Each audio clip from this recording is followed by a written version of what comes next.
আসসালামু আলাইকুম। সবাই কেমন আছেন? আশা করছি যে যেখান থেকে আমার ভিডিওটি দেখছেন আল্লাহর অশেষ রহমতে সবাই ভালো আছেন। আমরাও আলহামদুলিল্লাহ ভালো আছি। চলে আসলাম বরাবরের মতো নতুন আরও একটি ব্লগ ভিডিও নিয়ে। আশা করছি আমার আজকের ভিডিওটিও আপনাদের কাছে ভালো লাগবে। ভিডিওটি শুরু করেছি সকালে নাস্তা করার পরে থেকে। আসলে নাস্তা করার পর বলতে আমি আজ নাস্তা করিনি। সকালে যে চা বানিয়েছি সেটাই খেয়েছি, তারপরে আর কোনো নাস্তা করা হয়নি। আমার এত কাজের প্রেশার ছিল যা বলার বাহিরে। আমার নাস্তা টেবিলে ওইভাবেই ছিল, আমি আসলে খাওয়ার সময় পাইনি। তবে আইমানে বাবা, আইমানে চাচ্চু ওরা নাস্তা করে নিয়েছে এবং আইমান তো ঘুমে। এই ফাঁকে আমি আমার অনেক কাজ একসাথে করছি। এত কাজের মধ্যে আবার খাওয়ার সময় কই পাই বলেন? এর জন্য আমি নিজের খাবার কথা চিন্তা না করে একের পর এক কাজ করেই যাচ্ছি আর মনের মধ্যে অন্যরকম একটা ভয় কাজ করছে, কখন যেন মেহমান চলে আসে। আসলে মেহমানগুলো দূরের কেউ না, আমার আপনজনই, আমার মা, তারপর মামা, মামি এবং মামাতো ভাইরা। তো আমার নিজের আত্মীয় স্বজন, তারপরও আমার কাছে কেমন যেন একটা ভয় লাগছে। এই না মেহমান চলে আসে, আমার রান্না তো এখনো হয়নি। তো এই ভয় নিয়ে আমি নিজে খাওয়ার কথাও ভুলে গিয়েছি, একটার পর একটা কাজ করেই যাচ্ছি। তবে আলহামদুলিল্লাহ আমার সমস্ত রান্নাবান্না হয়ে যাওয়ার পরই মামা, মামি এবং আমার মা এসেছে।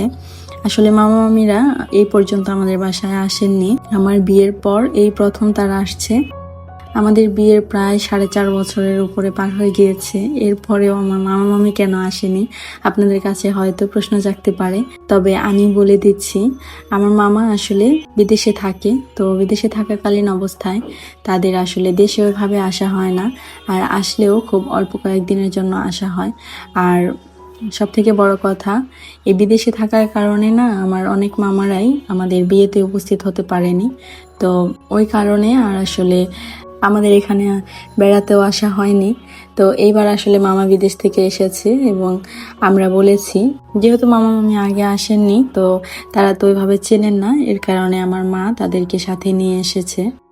তো তাদেরকে বলেছিলাম সকালবেলা চলে আসতে, কিন্তু না, আজ যেহেতু শুক্রবার তারা একেবারে নাস্তা পানি করে গোসল করে নামাজের প্রস্তুতি নিয়ে এসেছে, যাতে রাস্তায় কোনো এক জায়গায় নামাজটা পড়ে নিতে পারে।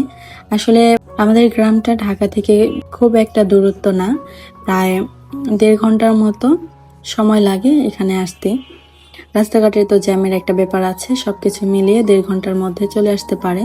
এর জন্য নামাজের প্রস্তুতি একেবারে নিয়ে এসেছেন। যদি নামাজের আগে আমাদের এখানে চলে আসে তাহলে তো এখানে মসজিদে নামাজ পড়ে নেবে, আর না হলে রাস্তায় কোনো একটা মসজিদে নামাজটা পড়বে। ওইভাবেই আসলে প্রস্তুতি নিয়ে বের হয়েছে। তো আমি আবার দুপুরে রান্নার প্রস্তুতি নিচ্ছি, যেহেতু সকালে নাস্তা করবে না, এসে একেবারে দুপুরের দিকেই চলে আসবে, সেই জন্য দুপুরে রান্নার প্রস্তুতি নিচ্ছি। তো আমি আবার কিছু কেনাকাটা করেছিলাম গতকাল বিকালের দিকে, অর্থাৎ বৃহস্পতিবার আইমানের বাবা অফিস থেকে আসার পর আমরা আবার একটু আরএফএল বেস্ট বাইতে গিয়ে ছোটখাটো কিছু টুকিটাকি জিনিস কিনে নিয়ে এসেছি। যদিও এই জিনিসগুলো আজ কোনো কাজে লাগবে কিনা আমি সেটাও জানি না, তবে আমার কাছে মনে হয়েছে যেহেতু কিনতেই হবে আজই কিনে রাখি। তো ওই জায়গা থেকে কিনে নিয়ে এসেছি কালি, তো আপনাদের সাথেও একটু শেয়ার করে নিলাম। আর তাই ভিডিওর শুরুতে চা খেয়েই আপনাদের সাথে ওই ভিডিওটাও একটু শেয়ার করে নিলাম। বেশ কিছু ছোটখাটো জিনিস কিনেছি, যেগুলোর দাম অনুযায়ী জিনিসগুলোও ভালো। তো আরএফএলের বেস্ট বাইতে যে জিনিসগুলো বিক্রি করে আমার কাছে খুবই ভালো লাগে। সাংসারিক প্রয়োজনীয় অনেক ভালো ভালো জিনিস পাওয়া যায় এবং মোটামুটি ভালো একটা দামে। দাম বলতে গেলে অত বেশি হাই প্রাইজও না, আবার একেবারে কমও না, আবার প্রোডাক্টের কোয়ালিটিও কিন্তু বেশ ভালো।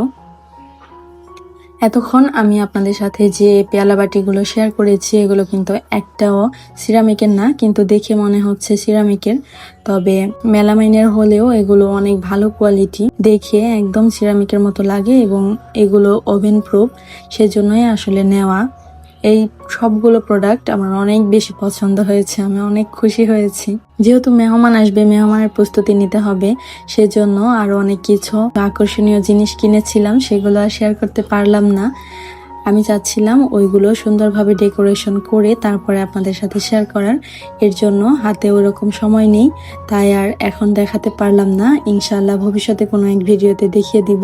এবং ওই জিনিসগুলো আমার কাছে অনেক বেশি পছন্দের, যেগুলো আমি এতদিন যাবৎ খুঁজে এসেছি, কোথাও পাইনি, তবে আরফেল বেস্ট বাইতে পেয়ে গিয়েছি। আমার কাছে সাংসারিক কেনাকাটা বলতে আরফেল বেস্ট বাই আমি বুঝি। ছোটোখাটো টুকিটাকি জিনিস যেগুলো আসলে আমাদের হাতের কাছে সব সময় কাজের জন্য প্রয়োজনীয়, সেইগুলো কিন্তু আরফেলের বেস্ট বাই থেকে কেনাটা আমার কাছে মনে হয় সব থেকে বেশি ভালো হয়। বেস্ট বাই বলতে সত্যি সত্যি ওটা বেস্ট বাই, কারণ ওখানে গেলেই প্রয়োজনীয় A to Z পাওয়া যায়। আমি মোটামুটি ওই কাজগুলো গুছিয়ে তারপর চলে এসেছি রান্নায়।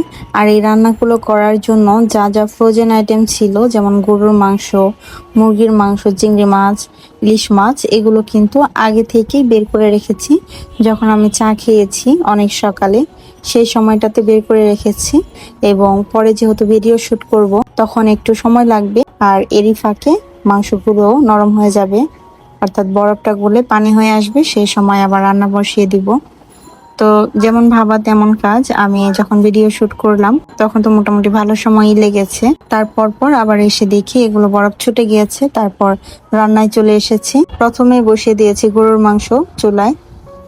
গরুর মাংস সাধারণত বলতে একটু সময় বেশি লাগে, সেই জন্য আগে এটা বসিয়ে দিলাম।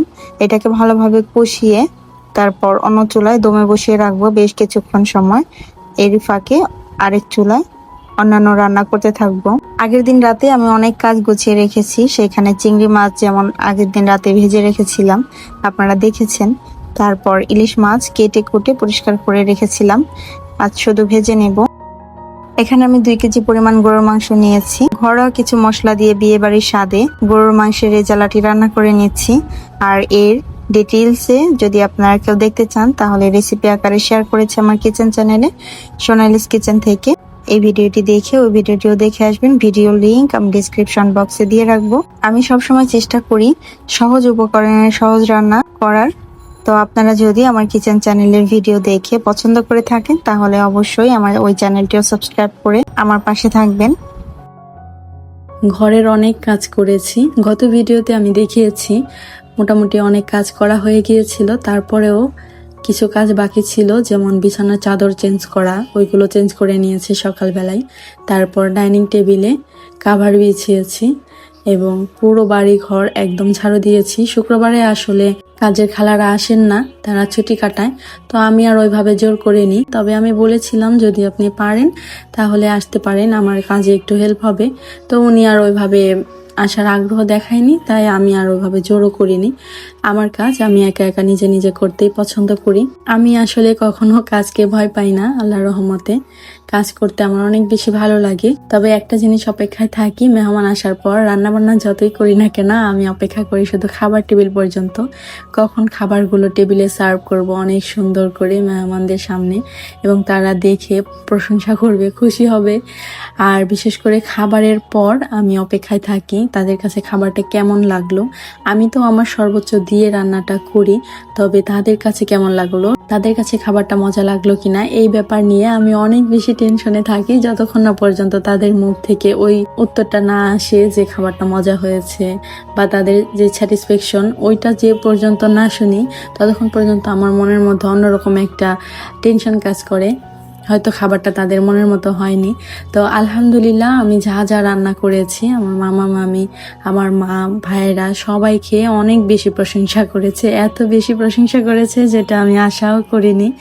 আলহামদুলিল্লাহ এই প্রশংসাটা শোনার পরে না, সারাদিন যত কাজ করেছি সবকিছুই তুচ্ছ মনে হয়, এবং মনে হয় আলহামদুলিল্লাহ যা করেছি সবকিছু কাজে লেগেছে। এই রান্নাগুলো আসলে এত বেশি ঝটপট করে রান্না করেছি, যেগুলো ভিডিও আকারে আপনাদের সাথে যে শেয়ার করব সেই সুযোগটা পাইনি। মেহমান আসার আগে থেকে অনেক প্ল্যানিং করে রাখি, যে যা যা রান্নাবান্না করব, যেরকম প্রস্তুতি নিব, সব কিছু ব্লগ আকারে শেয়ার করব। কিন্তু আমি আসলে পারি না, রান্নাগুলো এত দ্রুত করি যেখানে আসলে ক্যামেরা ধরার সুযোগই থাকে না। বিদায় নিচ্ছি আজ এখানেই। সবাই ভালো থাকবেন, সুস্থ থাকবেন। ফিরে আসবো নতুন আরো কোনো ব্লগ ভিডিও নিয়ে। আল্লাহ হাফিজ, আসসালামু আলাইকুম।